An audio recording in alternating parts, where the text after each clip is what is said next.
Seorang asisten rumah tangga menemukan atasannya sudah tidak bernyawa dalam keadaan sangat mengerikan di kamar kerjanya. Banyak kasus penghilangan nyawa yang motifnya karena pembagian warisan. Mulai dari ancaman via telepon, pesan singkat, sampai nih ada yang menaruh bangkai musang yang dibungkus kain kafan di depan kantornya Andrew. Dari hasil pemeriksaan toksikologi juga ditemukan adanya zat berbahaya dalam cairan tubuhnya Andrew.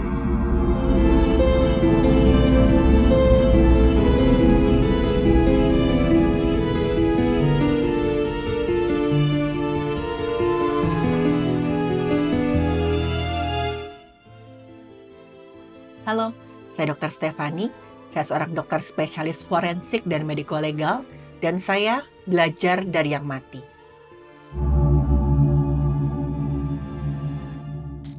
Terjadi kehebohan di dalam unit sebuah apartemen mewah. Seorang asisten rumah tangga menemukan atasannya sudah tidak bernyawa dalam keadaan sangat mengerikan di kamar kerjanya. Waktu ditemukan, posisi tubuhnya tergeletak, tengkurap, wajahnya menengok ke samping, hidung dan mulutnya itu mengeluarkan cairan berwarna merah. Udah pasti ini membuat sang asisten rumah tangga berteriak-teriak kaget. Dia segera menelpon pihak yang berwenang dan mengatakan kalau atasannya ini ditemukan dalam keadaan sangat-sangat mencurigakan. Unit apartemen mewah tempat ditemukannya jasad tadi dimiliki oleh seorang laki-laki. Kita sebut saja nama laki-laki ini Andrew, usianya 27 tahun. Dan Andrew inilah yang ditemukan dalam keadaan tidak bernyawa oleh asisten rumah tangganya. Dengan cepat pihak yang berwenang datang, mereka mengevakuasi jasad Andrew untuk kemudian dikirim ke bagian forensik. Sementara itu pihak yang berwenang juga mengabari keluarga Andrew soal penemuan jasadnya. Ibu Andrew hanya bisa menangis dengan histeris ketika dia mengetahui kalau anaknya sudah tidak bernyawa. Beliau berkata baru beberapa bulan yang lalu ayah Andrew ini meninggal dunia. Dan sekarang Andrew yang harus kehilangan nyawanya. Gak kebayang rasa sakit, sedih yang dialami oleh ibunya Andrew. Semuanya tuh bertubi-tubi sekali. Tapi teman-teman yang gak disangka-sangka, Ibu Andrew ini membuat sebuah pernyataan yang mengagetkan pihak berwenang. Ibu Andrew bilang, ada yang sengaja menghilangkan nyawa anak saya. Kasus ini harus diusut tuntas dan pelakunya harus dihukum seberat-beratnya. Ibu Andrew kemudian menceritakan secara detail kepada pihak yang berwenang tentang bagaimana dia bisa membuat pernyataan tersebut. Jadi sebelum ditemukan gak bernyawa, Andrew ini memang beberapa kali mendapatkan ancaman penghilangan nyawa. Dan semua itu gara-gara warisan.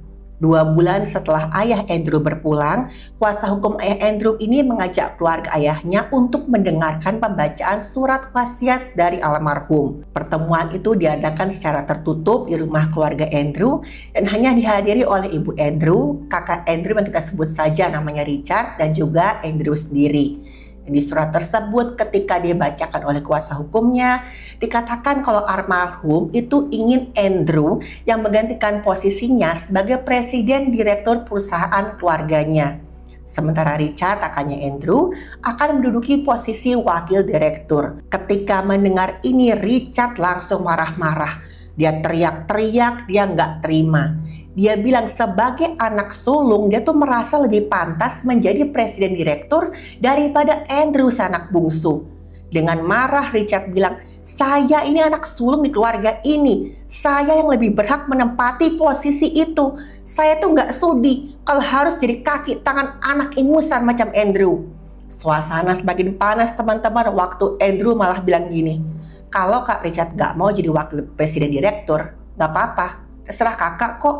Masih banyak orang lain yang jauh lebih berkompeten daripada kakak. Dan saat itu hampir terjadi baku hantam antara Richard dan Andrew kalau ibunya ini nggak langsung melerai. Dan saat itu Richard dalam keadaan sangat marah menyumpahi Andrew supaya nyawanya Andrew lekas dicabut.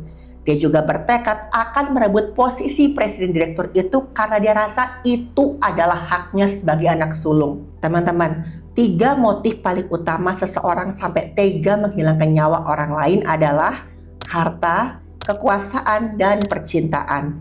Kalau sudah berurusan dengan ketiga hal ini, orang udah pasti gelap mata. Dan kadang-kadang mereka nggak lagi memandang mau saudara atau teman, ya pokoknya mereka udah gelap mata. Banyak kasus penghilangan nyawa yang motifnya karena pembagian warisan. Sedih banget ya teman-teman, padahal orang yang sudah berpulang sebenarnya kan berharap kalau apa yang dia tinggalkan bisa bermanfaat bagi keluarga yang masih hidup. Tapi karena keserakahan malah terjadi perpecahan antar keluarga. Pada kasus ini itulah yang terjadi. Masalah warisan ayah Andrew ini yang membawa perpecahan ke keluarganya. Masalahnya perpecahan keluarga Andrew tidak sampai di situ aja. Kakak dari ayahnya Andrew, sebut saja namanya Om Doni, tiba-tiba aja datang ke rumah ibunya Andrew dengan membawa kuasa hukumnya. Om Doni marah-marah, dia nggak terima kalau Andrew si anak bungsu yang menjadi presiden direktur. Menurut Om Doni, dialah yang paling pantas jadi presiden direktur.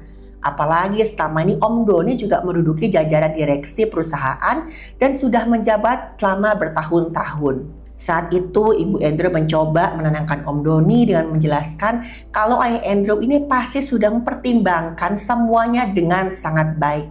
Tapi lagi-lagi karena sudah terlanjur emosi, Om Doni malah mengamuk dan mengancam akan menghancurkan perusahaan ayahnya Andrew. Setelah kejadian tersebut, Andrew sempat cerita ke ibunya kalau Richard dan Om Doni nggak lagi datang ke kantor. Karena absennya mereka berdua, Andrew kesulitan memimpin perusahaan itu sendirian. Bahkan belakangan ini diketahui juga teman-teman kalau Andrew mendapat teror berupa ancaman. Mulai dari ancaman via telepon, pesan singkat, sampai nih ada yang menaruh bangkai musang yang dibungkus kain kafan di depan kantornya Andrew. Dari rekaman CCTV kantor diketahui kalau bangkai musang itu ditaruh oleh seorang laki-laki yang mengendarai sepeda motor. Tapi wajahnya nggak kelihatan karena tertutup helm. Dan posisi sepeda motor si pelaku ini seakan-akan sudah diatur sedemikian rupa sehingga nggak jelas terekam oleh CCTV. Ini terjadi kurang lebih seminggu sebelum Andrew ditemukan tidak bernyawa. Nah, apa ini kasus santet ya teman-teman? Ada nggak ya hubungan antara hilangnya nyawa Andrew dengan teror bangkai musang tadi? Kalaupun misalkan ada, bisa nggak pelakunya dipidana? Yang jelas, Ibu Andrew ingin kasus ini diusut secara tuntas. Pihak yang berwenang melakukan penyelidikan dimulai dari olah TKP. Mereka juga menanyai asisten rumah tangga di unit apartemen mewahnya Andrew. Menurut keterangan si asisten rumah tangga, beberapa minggu ini Andrew memang kelihatan stres dan kurang sehat. Setiap kali asisten rumah tangga membersihkan unit apartemennya si Andrew ini, dia mendapati ada banyak rambut rontok di lantai. Beberapa kali Andrew juga kedengaran muntah-muntah di kamar mandi. Anehnya, berat badan Andrew itu justru naik drastis walaupun sering mual dan muntah. Pihak yang berwenang juga menemukan ada beberapa tumbler atau botol minum di mobilnya Andrew. Kata asisten rumah tangganya, Andrew lebih memilih untuk minum dari botol minum plastik atau tumbler karena dia yang mengisi sendiri botol minum tersebut. Andrew pernah bilang ke asisten rumah tangganya, dia bilang tumbler yang saya isi sendiri nggak mungkin diracun. Kamu tahu sendiri ada banyak yang ingin menghilangkan nyawa saya. Dan saat diperiksa oleh pihak yang berwenang, tumbler yang disimpan oleh Andrew di mobilnya terasa dalam keadaan agak panas. Ya, anget-anget lah. Nah, katanya nih, hal ini bisa mempengaruhi kualitas air di mana kemasan zat pada plastik tumbler lepas dan kemudian tercampur ke dalam air. Dan zat yang katanya bisa masuk ke air itu adalah zat BPA atau bisphenol A. BPA ini adalah bahan baku dari plastik polikarbonat yang banyak digunakan sehari-hari. Biasanya digunakan dalam kemasan makanan, minuman, galon, dan juga lapisan dalam makanan kaleng. Sifat BPA ini kuat, tahan panas, makanya dipakai di berbagai barang yang digunakan sehari-hari. Nah, teman-teman mungkin pernah dengar, kalau misalkan kita minum air dari galon plastik yang terkena sinar matahari atau disimpan di tempat panas, komponen BPA ini bisa berpindah dari kemasan ke dalam air. Nah, faktanya BPA itu hanya dapat bermigrasi pada suhu di atas 70 derajat Celcius. Nah, terus apa ini yang terjadi pada air dalam tumbler yang Andrew konsumsi? Lalu apakah Andrew ini kehilangan nyawa karena keracunan BPA? Pada kasus tumbler di dalam mobilnya Andrew, suhu udara di negara tropis saat musim kemarau itu kan rata-rata antara 30 sampai 40 derajat Celcius. Masih jauh banget suhunya untuk bikin BPA di dalam tumbler ini masuk ke air yang kemudian diminum oleh Andrew. Udah pasti air mineral yang dikonsumsi oleh Andrew sehari-hari ini masih aman, tidak menimbulkan efek berbahaya apapun, apalagi sampai membuat Andrew meregang nyawa. Dan setelah melakukan penyelidikan di apartemen mewahnya Andrew, pihak yang berwenang langsung mendatangi Richard di rumahnya. Richard saat itu kaget banget karena dia dicurigai sebagai penyebab adiknya meregang nyawa. Waktu Richard diminta ikut ke kantor pihak yang berwenang, istri Richard tersebut saja namanya Mary menolak dengan tegas. Mary bilang dia nggak rela kalau suaminya diperlakukan seperti penjahat. Tapi proses hukum tetap harus berjalan. Richard pun kemudian dibawa oleh pihak yang berwenang untuk dimintai keterangan. Richard kemudian mengaku sejak pembacaan surat wasiat ayahnya, dia memutuskan untuk diam-diam keluar dari perusahaan. Tapi setelah itu Richard sama istrinya menyusun rencana agar bisa mengambil alih perusahaan. Mereka menghasut beberapa anggota keluarga termasuk Om Doni untuk ikut membenci Andrew. Mary juga pernah minta bantuan seorang dukun untuk menyantet Andrew. Duh, sampai segitunya teman-teman, gara-gara warisan. Mary ini rela membayar puluhan juta untuk mengirim santet dengan media bangkai musang. Kabarnya santet ini sangat-sangat kuat dan dalam waktu 7 hari maka target sudah pasti akan meregang nyawa. Bahkan si dukun bilang kalau gak meregang nyawa garansi uang kembali. Katanya sih gitu. Teman-teman ingat nggak ada pengendara motor yang melempar bangkai musang ke depan kantornya Andrew? Nah itu adalah orang suruhannya Mary. Waktu pihak yang berwenang menanyai Mary soal ini, Mary mengakui semua perbuatannya. Nah, tapi apa benar santet dari Mary inilah yang menyebabkan Andrew meregang nyawa? Terus gimana dengan Om Doni? Pihak yang berwenang mencari Om Doni di rumahnya, tapi beliau nggak ada di rumah. Menurut keterangan keluarga Om Doni, nggak lama setelah Om Doni ini datang ke rumah Ibu Andrew, dia langsung pergi ke luar negeri. Kenapa? Karena Om Doni ini ingin bergabung dengan perusahaan kompetitor sebagai bentuk balas dendamnya kepada keluarganya Andrew. Jadi kecil kemungkinannya kalau Om Doni lah yang menyebabkan Andrew meregang nyawa. Kasusnya makin ribet lagi ya teman-teman. Tapi kejutan muncul lagi waktu hasil otopsi keluar. Dokter yang melakukan otopsi mendapatkan hasil pemeriksaan sebagai berikut. Ada memar di bagian dahi, hidung, dan bibirnya Andrew. Giginya Andrew ini yang bagian depan patah 2, bibir bagian dalamnya robek. Diduga perlukaan terjadi karena Andrew jatuh dengan posisi wajahnya menghantam lantai. Gak ada luka-luka yang mengarah ke tindak pidana. Dan saat diperiksa, dokter menemukan jantungnya Andrew itu membesar, ukurannya sampai 1,5 ya bahkan hampir 2 kali lipat dan dindingnya menebal. Dari hasil pemeriksaan toksikologi juga ditemukan adanya zat berbahaya dalam cairan tubuhnya Andrew. Zat berbahaya ini kalau masuk ke tubuh akan menghambat enzim di sel-sel tubuh. Akibatnya sel-sel dalam tubuh nggak bisa menggunakan oksigen. Walaupun banyak oksigen di dalam cairan tubuh, jaringan itu nggak bisa memakai oksigen ini.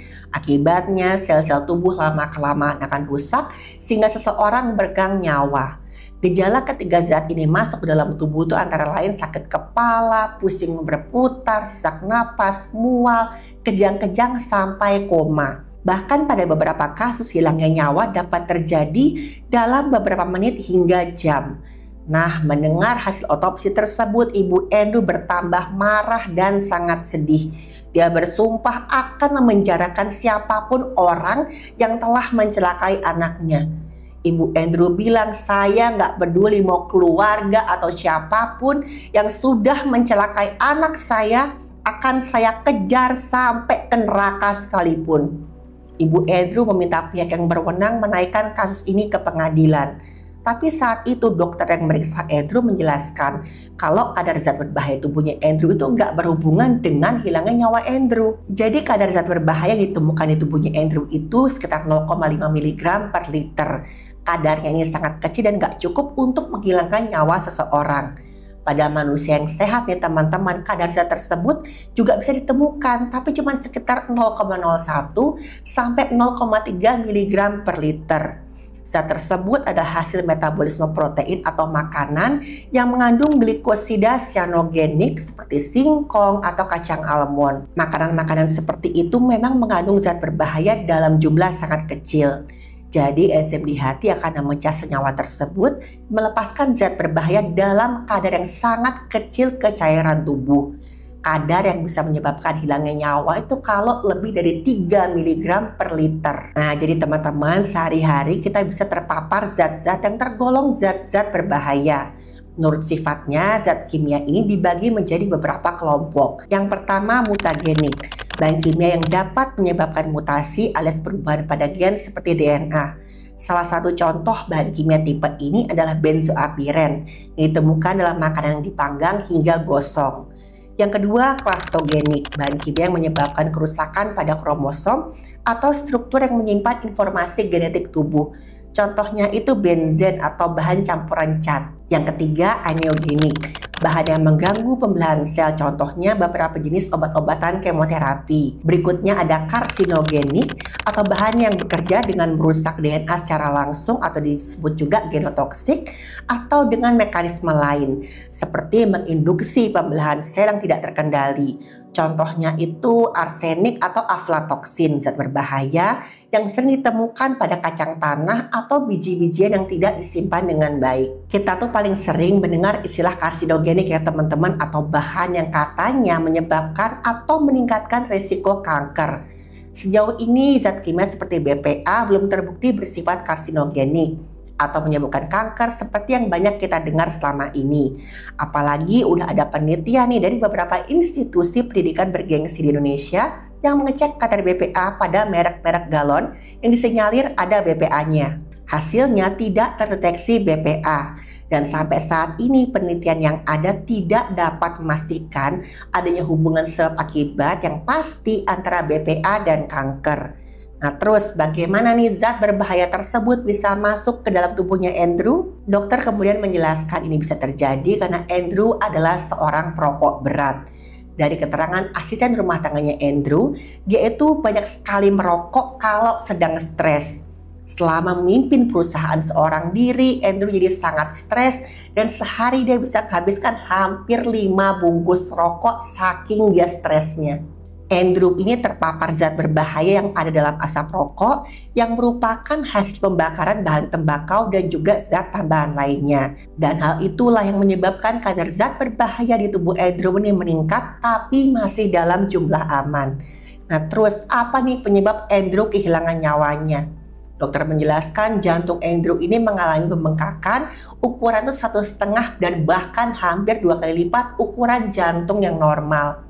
Ini disebabkan karena kerja jantung yang terlalu keras.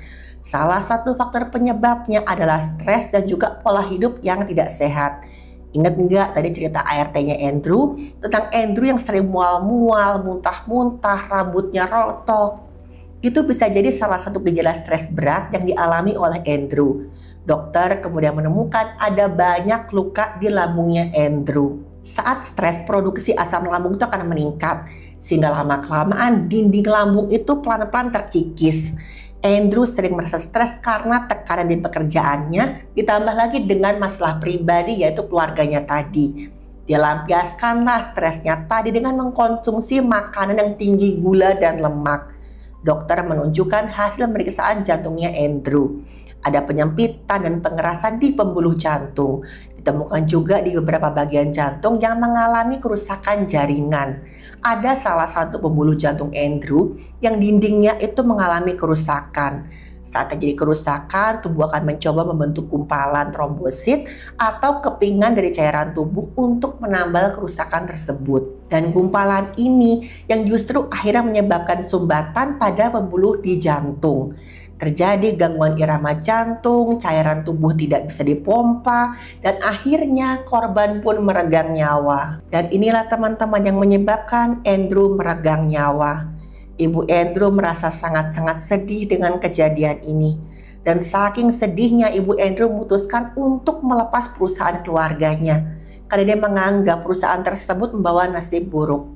Tapi akhirnya Richard sama Om Doni bersama-sama mencoba untuk memimpin perusahaan menggantikan Andrew. Karena dari kejadian ini, Richard sama Om Dodi dan juga keluarga Andrew yang lain semua mendapatkan pelajaran yang sangat berharga. Mereka semua merasa sangat menyesal dan sedih melihat Andrew yang kehilangan nyawa demi perusahaan keluarga.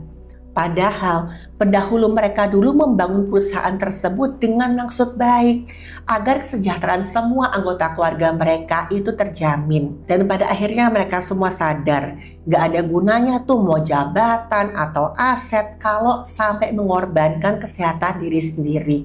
Apalagi kalau sampai membuat perpecahan di keluarga. Teman-teman, dari kasus Andrew saya bisa menyimpulkan dua hal. Yang pertama, harta memang kadang-kadang bisa membuat siapapun gelap mata. Karena harta, hubungan bisa hancur sekalipun itu hubungan antar keluarga. Jadi terimalah keadaan hidup kita yang sekarang dan jangan serakah. Yang berikutnya, tetap jaga kesehatan sesibuk apapun teman-teman. Karena kesehatan merupakan aset paling berharga yang bisa dimiliki oleh manusia. Dan sekali lagi saya mau ingatkan, tidak ada harta yang sepadan dengan nyawa manusia.